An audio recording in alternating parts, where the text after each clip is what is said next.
For generations, Nordic people have embraced simple living habits that prioritize balance, connection to nature, and overall well-being. Before, I didn't believe when they always said that Nordic countries are the top happiest countries in the world, Finland being the number one. But now I know that to be true when I, for example, read the news, because nothing really happens here, something dramatic or big, and we make news about some random guy in random village having a dog and something happened to that dog, basically. I think that that's a good thing. And living simply doesn't mean to sacrificing happiness or joy. Those things actually come from things that we can all implement in our life through different habits. Only after seeing what lifestyles and way of living people have in other cultures and countries, I've been able to appreciate, embrace, and realize how important these habits are that we have here in the north. Enjoy every season.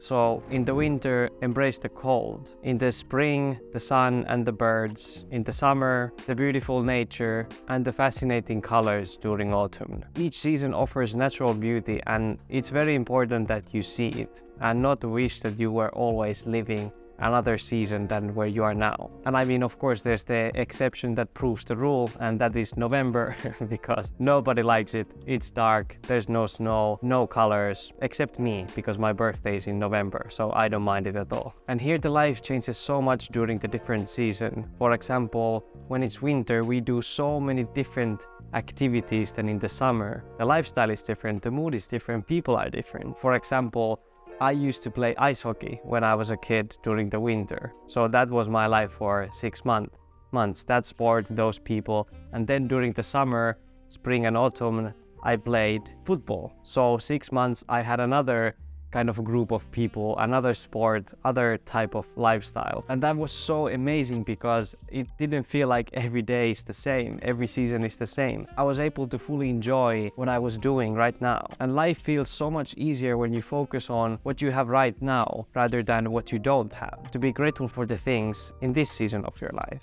Work-life balance. It's very important that you take as seriously the time off than time on doing work or whatever you are doing during the weekends, holidays, vacations, summer, Christmas, whatever, that you are not all the time thinking about work, checking your emails, answering the phone calls. Like, think of you when you were a kid and you were having summer holidays from school. Like, did you during those summer months worry about your geography exams next year or what will happen in that class or whatever? Of course not. You were just enjoying the summer. So now as an adult, do exactly the same. Enjoy that time off. And here, for example, during summer, it can be difficult to reach people because they might be on a holiday and then there's nothing you can do about it.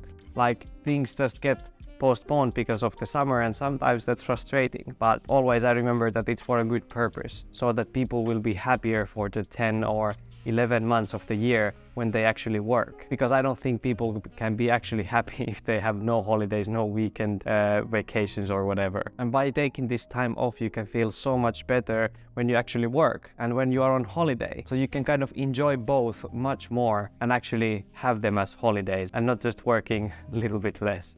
Spend time outside every single day. It's very easy to forget that we are animals too, and we have the need to get that fresh air, to experience the nature, hear things, see things, smell things, and discover things. We are not just meant to be in the same room every day. We want to get that feeling of adventure at times. And by spending more time in nature, you actually become much more creative, and it increases your imagination. You get so much better ideas for your life, whatever you do, like for your family, work, hobbies, whatever. And I found out there are actually people in my city who spend during the summer multiple weeks outside, just living from hammocks or tents. They go to work from there, and I don't know, probably they shower still at home at times. But I find that to be incredible, that you, even though you have like an apartment, still you prefer to stay outside and live there when you can. I think that that's exactly what human experience should be about. And here in the north, we actually even schedule time spent outside in nature. For example, on Wednesday,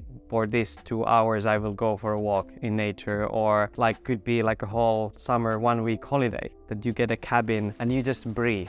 you relax. You go maybe to a lake with a boat and just listen to the sounds of nature. That is something that we too easily forget, but I'm so happy that in this culture where I live, that is very much embraced and seen as something natural, something normal, something we all should do. Extreme heat.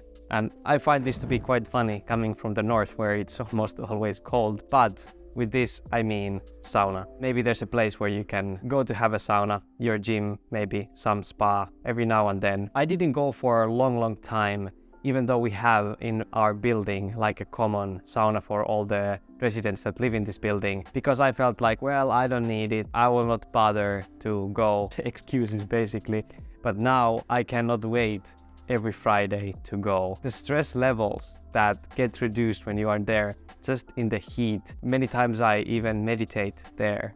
I'm just calm, relaxing my body, enjoying that exact moment. It's incredible. Like what that physical sensation does to your mind as well. And of course there are so many physical benefits as well, like improve your circulation and you recover much easier from workouts. But I have found the mental health self-care benefits to be the most crucial in this one. And it's funny how sometimes there are foreigners here in Finland and they find it strange that we go there only naked basically. Walking and cycling to places. Sometimes when I hear about the culture, for example, in the US and how you don't have even, what is it called, like sidewalk pavement, and you have to basically have a car to go from place to another, I find that very, very strange. Because here, if you would say that you go everywhere by car and you don't even own a bicycle and you don't like walking, that would be like unheard of. People go to walks after work every day. They walk to get the groceries, run errands and whatever, like so many different things.